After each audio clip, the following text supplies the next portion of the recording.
আজকে মরলে কালকে 2 দিন পরের দিন কেউ কাঁদবে না। যাদের জন্য করলা কামাই মরলে তারা চিনবে না। আজকে মরলে কালকে 2 দিন পরের দিন কেউ কাঁদবে না।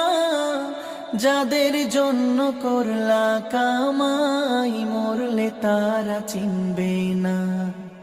থাকতে সময় করো আমল, ঈমান করো খাঁটি। থাকতে সময় করো আমল, ঈমান করো খাঁটি। শেষ ঠিকানা তোমার আমার 3.5 হাত মাটি। শেষ ঠিকানা তোমার আমার 3.5 হাত মাটি।